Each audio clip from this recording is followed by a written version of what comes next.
For more now on the situation in Mali, I'm joined on the set by our international affairs editor, Armen Georgian. Armen, these latest protests that provoked this coup in part came after the disputed election, but there was still a lot of unrest in Mali even before that. Talk us through that, if you will. Well, the political crisis, you could certainly date back at least to August 2018 when there was a presidential election. President Keita was re-elected, but the opposition cried foul and said that there were irregularities.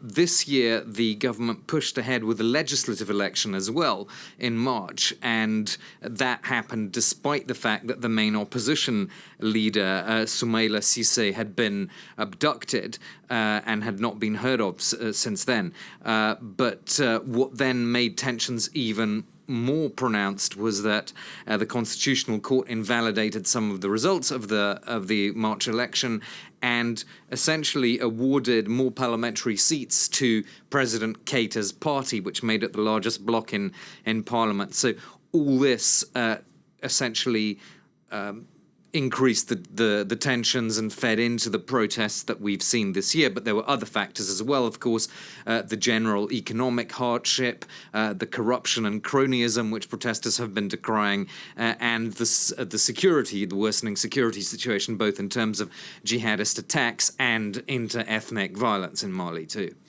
Armen, what kind of reaction has there been to the situation there from the international community? Well, there's been condemnation and consternation expressed by many organizations and countries. ECOWAS, the regional bloc which has been trying to mediate in Mali's political crisis, it is obviously very concerned. We've had statements from the African Union, from the United States, from the EU, from France, which has a very close link with Mali for historical and contemporary reasons. The UN is going to hold a session at the Security Council later today, and the UN also has a stake in this because it has more than 15,000 peacekeepers stationed in the country. The UN chief, Antonio Guterres, calling for an immediate restoration of constitutional order. I think the question, Jeannie, for all these international organizations or countries is, what do they actually do? Do they work in some way with the mutineers or whoever the immediate successors to the mutineers are going to be? Because if they do that, they would be, in a sense, legitimizing the coup.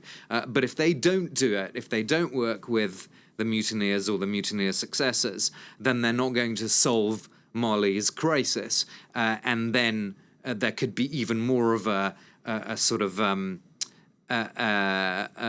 kind of inability to resolve the security issues, which are of deep concern, particularly to France, which, remember, intervened in 2013 to try and push those jihadists out, to try to stop them from taking the capital, Bamako. So it's quite a dilemma for France and for other international players now as to what they actually do next. Armen, thank you for that. France 24's Armen Georgian.